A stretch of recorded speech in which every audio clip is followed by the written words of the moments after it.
বিয়ের মতো একটা স্পেশাল দিনে যদি শরীর অসুস্থ থাকে ভালো লাগে না, সাজতে গুজতে ইচ্ছে হয় না, কিছু করতে ইচ্ছে হয়।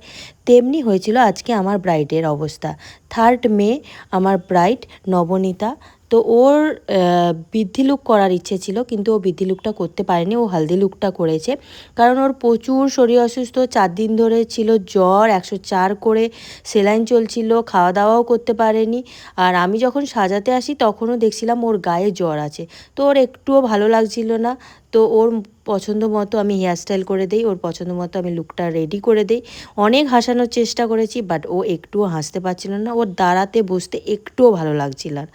তারপরে আমি চলে যাই আমার সেকেন্ড ব্রাইডের কাছে, যাকে দেখতে তো পুরো লক্ষ্মী ঠাকুরের মতো। তোমরাই দেখে বলো পুরো লক্ষ্মী ঠাকুর লাগছে।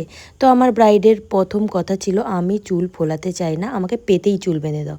তার মধ্যে ও যে গেস্ট হাউসটা বুক করেছিল, তো সেই গেস্ট হাউসে বারবার কারেন্ট চলে যাচ্ছিলো আর জেনারেটরের লোক ওখানে ছিল না। তো আমি ওকেও হাওয়া করছি আর নিজেও হাওয়া খাচ্ছি। তো দেখে বলো আমার ব্রাইডকে কেমন লাগছে। ওকে যেমন টাইম দিয়েছিলাম দুটোই, ও দুটোই বসে গেছিলো। তো আমরা ওকে রেডি করে আবার আমার সেকেন্ড ব্রাইডের কাছে চলে যাই। তো দেখতেই পাচ্ছ আমি টোটোতে একটুও বসার জায়গা পাচ্ছি না, বেঁকে বসে আছি। তো আমার সেকেন্ড ব্রাইড সেই চণ্ডীপুরে ছিল, যে অসুস্থ ছিল।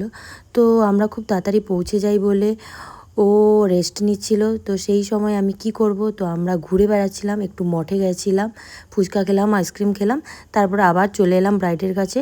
ব্রাইডের তখনও শরীর ভালো হয়নি। তো ওকে ওর পছন্দ মতো রেডি করেছি। তো ওকে নানা রকমভাবে আমরা ভিডিও যখন করছিলাম হাসানোর চেষ্টা করছিলাম। তো ও হাসতেও পারছিল না, এমনকি ও কিছু খেতেও পাচ্ছিল না, ওষুধ খেলেই ওর গা গোলায়, বমি পায়। তো অনেক কষ্টে হাসাই, তো হেসে একটা ভিডিও নেওয়া হয়। তো তোমরাই বলো আমার দুটো ব্রাইডকে কেমন লাগছে।